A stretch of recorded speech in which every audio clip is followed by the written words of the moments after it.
freshman basketball coach for Saucon Valley. Coach Brett, how are you doing today? Doing good, Chris. How you doing, bud? Doing pretty good. Let's get started real quick here. So what made you get into coaching basketball? Yeah, I've always loved basketball. Growing up, I played my whole life. Played in high school. I still play in summer leagues now. Mm-hmm. So always loved basketball. Wanted to coach. Was given a good opportunity at Caddy when I was still in college, actually, to coach Mm-hmm. for a year with the varsity and JV team. So I started in 2021 then. Oh, that's nice. Well, that was my next question was when did you start coaching? But in 2021. Yeah, 2021. So this past year with Saucon was my third season total Mm-hmm. now. So two at Saucon and then one at Caddy. Oh, so that's cool. So Yeah. how has high school basketball changed throughout the years, whether it was at Caddy or at Saucon? I mean, I'm still young, so I only Yeah. graduated 2018. So I mean, I Mm-hmm. don't think it's changed much. The Colonial League is very similar. I think Mm-hmm. EPC is pretty similar for the most part. Teams obviously up and down years here and Mm-hmm. there, but I'd say the one thing that maybe has changed a little bit is the scouting. Mm-hmm. For us, when we were in school, there was more of you send a scout to a game, they do the scouting report, come back the next day and give you the report. Now a lot of it's on the with the huddle cameras, which Mm-hmm. are newer. I know since COVID they streamed a lot of games, so like a lot of games are streamed now, which before they weren't. Mm-hmm. Um, so I say scouting's probably a little easier now for coaches. It's all Mm-hmm. in huddle, right? We can go on huddle and watch a game, scout it, and then watch it as a team together too, right? So we're Yeah. not just telling someone, hey, this guy's 6'2", he can shoot. You're seeing it live in person. Yeah. And even to when you were playing before in high school, has that even changed? Like throughout like whatever the games? I don't think so. I mean, I think now maybe a little more isolation, but I mean, I think most teams in the Colonial League, EPC, are well coached. Um, Yeah. Now they're moving the ball, they're playing well, play good defense. I mean, it hasn't changed much, to be honest with you. Mm-hmm. Yeah. What does a successful season look like to you, whether it's with the kids or even the record? I mean, obviously, I'm very competitive, so I love to Yeah. win. I want to win every game, obviously, but Yeah. successful season for especially for us in junior high, it's about coming together as a team. Mm-hmm. Improving throughout the year, getting better each and every day at practice. I mean, there's no playoffs in junior high, right? Yeah. I mean, we can go 13-0, but there's no playoffs. Mm-hmm. So, I mean, for us, we finished the year about 500. Mm-hmm. But I thought we got better, at each and every day. And that was our goal going into the year, getting better each and every day. So, like, I only have you guys for 1 year. I don't have you for Mm-hmm. 3-4 years. So I got 1 year to get you better every day. So that's kind of our goal in junior high. Mm-hmm. Is we love to win. We want to win every game, obviously, but our goal is to get better so you can improve, and then Yeah. moves up to high school, obviously, then after. Mm-hmm. Would you like a playoff system in junior high? Like you were saying before, you were so competitive. Like, would that like help the game? I know. So when I was in school, they used to have a junior high tournament. It's like the whole Lehigh Valley. Different teams would go in, Colonial League and EPC, and even some teams like in the Montgomery or not Montgomery County, like the EPC North now, which is like Stroudsburg. Mm-hmm. So like, I mean, I wouldn't mind that. I know there was talked about this year about restarting that. So that may be coming back up next year. It's always cool to get those extra games. And junior Mm-hmm. high season short, we played 13 games this year, right? Yeah, about that. Short season. So I mean, anytime we can get any extra games is awesome for the kids. So I would definitely like it. Mm-hmm. Yeah, and all these kids are so competitive as well because, like you said before, we just want to win every game. Like, and like players have definitely expressed that. So, and then looking at you see before, like when we started with two kids, the eighth grade class coming up. Are you excited for like the kids coming up from eighth grade? I mean, there's so many good players. Like, it's exciting. Yeah, so we don't get this obviously see many games playing the same days, but Mm-hmm. I have heard a lot of good things. Mm-hmm. We had two eighth graders this year on the team that were really, really good, but I'm excited for next year. And we're gonna get started early. We have summer league, I think, for junior high this year. Mm-hmm. So I'll be coaching those guys all summer long and into the season. But yeah, definitely excited. I mean, it's definitely from what I've heard, it's a really, really good group. So should be good. Yeah, there's great players throughout all middle school and high Mhm. school. Also, is it difficult for you to coach at a different school than where you teach at? Because I know you were saying like you're coaching at Saucon, but you also teach at Caddy. So is it difficult, like with like traveling and stuff like that? Not very difficult. I mean, the only struggle is trying to get the practice on time. We start Hmm. at 3:40 usually, right? In Yeah. junior high, and me and Coach Velez both get out of school at 3:05. We're at the same school, so Hmm. I mean, getting over there's kind of a rush sometimes. Yeah. We hit traffic or whatnot, but Hmm. besides that, really isn't too difficult. Hmm. I enjoy it. Not too bad, honestly. Not too Hmm. difficult. Yeah. My next question is, we went through this when we played Caddy. Like, how like hot is like the rivalry like between at least like the JV and the junior high? Because like you like really want to beat them to really like get at them. Like, is the I think rivalry like all the kids know. Obviously, most of the coaches that Saucon, I for us, like I teach a lot of those kids, so like yeah they're in school, they want to beat me for sure. yeah Same thing with the kids that are up now. So like I've taught the kids that are up on JV now too. So like hmm they know Coach Brinkley. He was there. Me hmm and him were both from the staff. I coached him in football for the past hmm 4 years. They know me from football too. So hmm obviously they want to beat me in anything, no matter yeah what. If it's benching, basketball, baseball, whatever it is, they want to beat me. But yeah it's always good to go back at home and play caddy. I mean, I have hmm nothing but respect for them in the program. yeah. When we played Caddy, it was such a fun game too because the atmosphere, like it was like everyone knew you and like there was always like great players there. So I know you were Yes, one. some good kids coming up. They got a few eighth graders that are pretty good. Yeah, there was at least some eighth graders playing when we played them. Like there Mm-hmm. was a lot of Yeah, young they were kids. young. They were young in middle school this year or junior Mhm, high this year. They were all eighth and seventh graders, so they should be good mhm. in the next few years for sure. That group. Yeah, definitely. Also, is it like hard for you, like when you're scouting, like the tryouts happening as a coach? Is it like hard to like pick which kids you want on your team? Like you like how like if that makes sense, like how hard is it to have a set and firm roster because you're going through eighth grade and ninth grade, and there's a lot of kids trying out.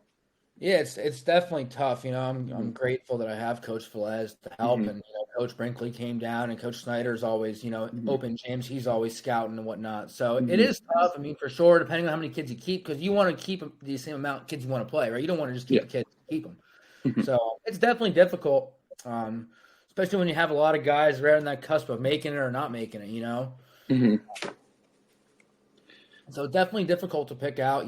We kept, I think, 12 this year going in, 11, 12. Yeah. Injured, you're down to 10 now, so then you Mhm. get one guy's not at school sick, you only got 9 at practice. Mhm.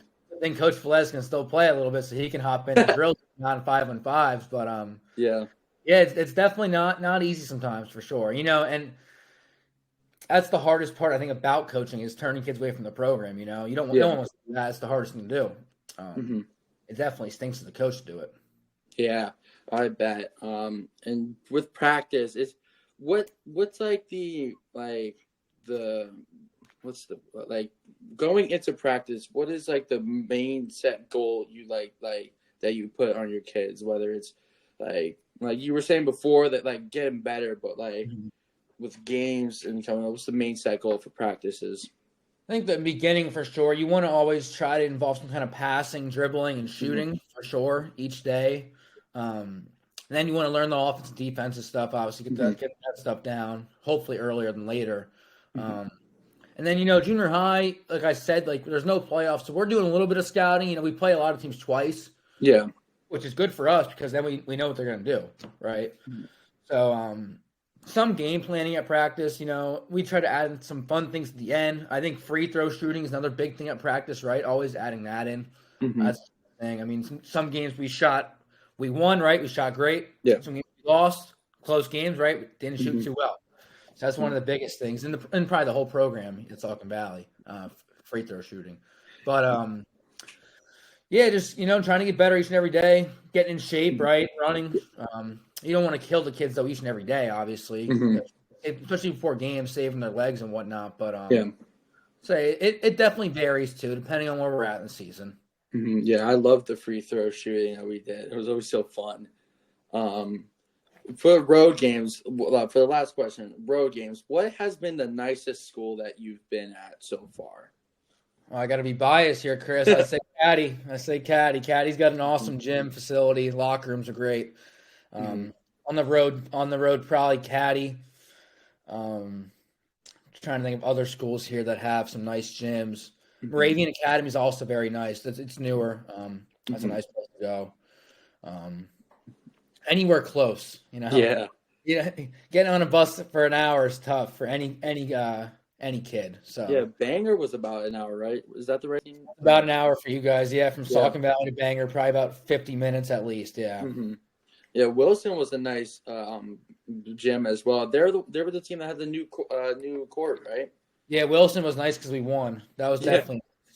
Yeah. Wilson gym is nice though. It's a little dark, but it is nice. Yeah. The court was newer. Yeah. Yeah.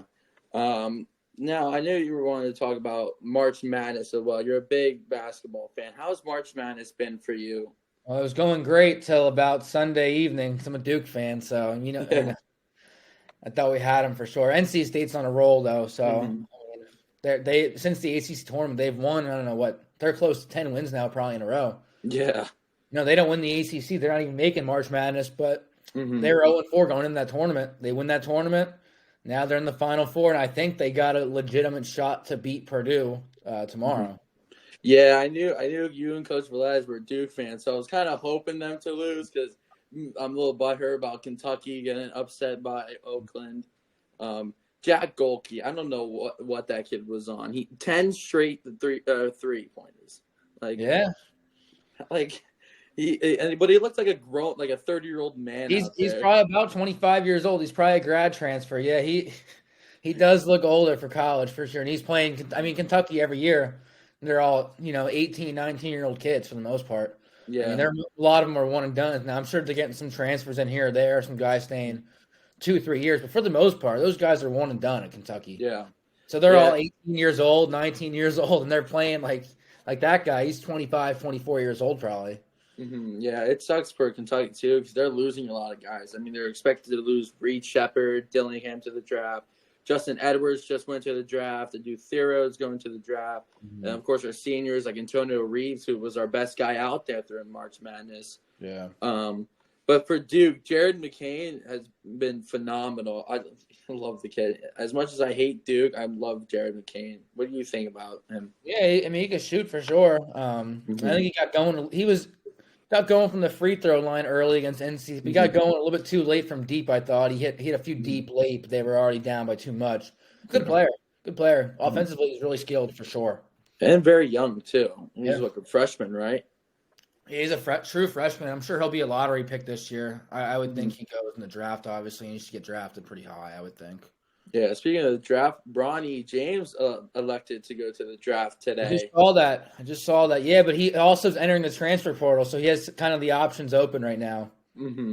How do you think it's too early for Bronny to get to the draft? Because he had a not so great year at USC. He had the health issues though early too, so I think that may have played a part into it. But he's a skilled player. He's a good defender. He can shoot the ball. I think he's maybe a little undersized to be a great defender in the NBA to guard those bigger guards. But I think he'll be all right. I think maybe another year or two, but I think he'll be all right. Yeah, I get a year because then he also would like to play with his father, LeBron. I mean, it must be like a cheat code because whoever drafts Bronny also gets LeBron James. So but also, what do you think about freshmen in college already going to like the draft and not spending the full 4 years in college? It's crazy. I mean, I can't blame him. You don't want to risk an injury, obviously, later on. To draft stock, so I can't blame him. I mean, it's hard for me to believe, like being like I've been through it, 18, 19 years old, and being a millionaire. Like I don't know how I would do with $1 million when I'm 18, 19 years old, but I can't blame the kids, and if they have the talent, go for it. Yeah, I don't know. As a Kentucky fan, like half of our freshmen's leaving, it's kind of like hurtful. Reed Shepherd had an amazing year. Now he's expected to be like a top 3 pick, and Rob Dillingham was great. So, but guys coming in, was it Cooper Flagg coming into Duke? Yeah. How excited for you to get such a big? Yeah, they got two of the top 3 guys in the class coming in, so it should be a solid team. And I mean, I'm sure some of these guys will probably leave for the draft. Mm-hmm. Maybe 1 or 2 transfers or whatnot. But definitely exciting to get those 2 of the top 3 guys coming in for sure. And I mean, even look at like now though. The thing is, like starting all freshmen like Kentucky, right? Mm-hmm. Look at NC State; they're mostly grad transfers, right? They got maybe one kid who's not a senior in the starting lineup. Purdue, a lot of upperclassmen. UConn, right? A lot of transfers in. I know Newton's back, but he also transferred there last year. So a lot of older guys on these last 4 teams. So that's why I think the one and done's not the team success, but the player success more probably. Mm-hmm. Yeah, that's why I think Kentucky got out so quickly because of how young the players are and they're not really experienced in March Madness. Yep. So that's why I think in the transfer portal go out for some older, more defensive-minded guys. Yeah. So are you a fan of the women's college basketball? You know what? I just watched the Iowa game, Iowa LSU the other night, and Caitlin Clark is unbelievable. I mean, she's like a female version of Steph Curry. She really is. I know. And I mean, Angel Reese is out there too. I mean, she was dominant in that game. I mean, until she rolled her ankle, but like in the beginning, it's just like even if she misses, she's getting the rebound and putting it back in. Yeah, like those 2, and Paige Weckers from UConn. Yep, and the girl from USC, Watkins, right? Mm-hmm. Yeah. Those 4 and now it's cool too because Paige Weckers and Caitlin Clark are playing each other next game in the Final Four. That's gotta be. I might even watch that. That's a big anticipated game. Yeah. Anytime Iowa's playing, I'm sure it's highly watched with Caitlin Clark. I mean, she's box office for female basketball for sure. Definitely. And didn't they break a record that LSU and Iowa got? That was a lot of viewers. Yeah. Yeah. Millions of viewers. Yeah, I did see that. Mm-hmm. Yeah, and now she's a projected number 1 overall pick going to the WNBA draft. It sucks, though, because my WNBA team, the Los Angeles Sparks, are draft 2. So we're going to just miss out on. Oh, you'll get someone good, though, still, I'm sure. Yeah, I think Brink. I don't know what school she goes to. She might go to Stanford, I think. Mm-hmm. Don't quote me on that, but I think it's Stanford. Yeah.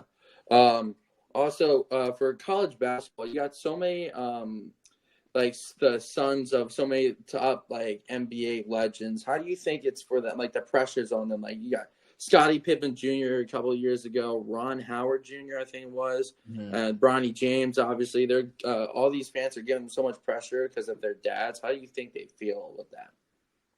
I mean, I can only imagine, especially for like a Bronny James, right? His dad's arguably the best player ever. Yeah. It's tough to live up to those expectations for sure. And the pressure, I'm sure, there's a lot of pressure on them. I mean, I'm sure the parents probably the least amount of pressure, but for just the general public, I'm sure it's a lot for sure. Mm-hmm. Yeah, that's probably why LeBron wants to play with him, just to give him that great mentor he is to show him around the NBA and stuff. Also for Bronny, if he doesn't go to the draft, where do you think he will transfer to? It's a good question. I like to say LeBron said if he went to college, he would have gone to Duke. So hopefully Duke. I wouldn't be surprised, though, if it was Ohio State. Yeah, that's what I've been hearing. From that area.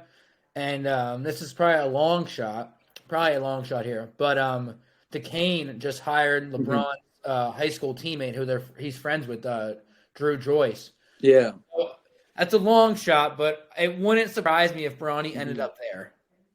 Yeah, and then LeBron gave Duquesne a bunch of players a bunch of LeBron shoes and signed stuff. I could see that, and Duquesne was such a good underdog team in the March Madness. I mean, they beat BYU, which that was the first game that messed up my bracket. I said BYU was going to win, and then it went all downhill from there. But yeah, I could see Bronny and Jack Golke. I just can't with this kid. You think he will do well in the NBA league? I think he'll probably go G. He'll probably be a G League guy, is my guess. Maybe a late draft pick in the second round, just because he can. I mean, shoot the lights out. I mean, I think anyone would take a guy that can shoot that good. A lot of NBA teams lack shooting at times. Yeah. I'm not sure how he's going to be able to defend that level, and he's already 24 years old. I don't know what he is, 25 maybe. So he's already. I mean, a lot of these guys coming in the league are 19, 20 at most a lot of the time. So he'll be a little older, obviously there, but maybe a G League contract. I'm sure he can. I'm sure he can go overseas if he wants to. Yeah. So we'll see. Who needs defense when you can shoot the lights out? Exactly, I'm with you. Yeah. And also, so you know the team, the G League Ignite, where a lot of high school, college players go to before preparing for the league. What do you think about them shutting it down? So, I would probably disagree. Now I don't know like the background of it and whatnot. But you know, college isn't always the route for everyone. yeah. So I think that was a good outlet for the kids that didn't want to go to college. To get their name out there, you know, still play other good players. So it's things to see, but I'm sure there's reasons for it being canceled or whatnot. But I think Scoot Henderson came from there. Well, yeah, he was a top 3 pick last year, right? Yeah. Also, what do you think about the overtime elite kind of basketball organization where like guys like Amen Thompson, Asara Thompson coming from? I mean, if you're getting top guys to go there and play, you're gonna bring in people to watch the games, right? I mean, you got 2 right there, right? Top 10 picks last year in the draft. I mean, I know they're brothers, but top 10 picks. I mean, people are gonna come out and watch them probably in overtime elite stuff. I'm sure. So yeah, there's still top picks coming this year from there. So it must help. It helps the basketball as a whole a lot because it gives players more places to go, not gives just more choice. Yeah, not just like all the college level and stuff. It was cool. A couple of years ago, I won a Amen Thompson rookie autograph card and a giveaway from them. I always think that's cool. I got it cased up in my room. Yeah. But that's all I got. I appreciate it for you coming on. Hey, thanks for having me, Chris. I appreciate you. Just so your audience knows, you are the best basketball manager there is out there. Yeah. Did a great job this year. Can't thank you enough for it, dude. Thank you. I appreciate it. You guys were such great coaches, you and Coach Velez. I couldn't have a more fun season. I was glad to be out there with you guys, and I even got better. So thank you for coaching me this past season. You're welcome, Chris. All right. Well, you have a great night. You too. Enjoy your weekend. You too. I'll see you.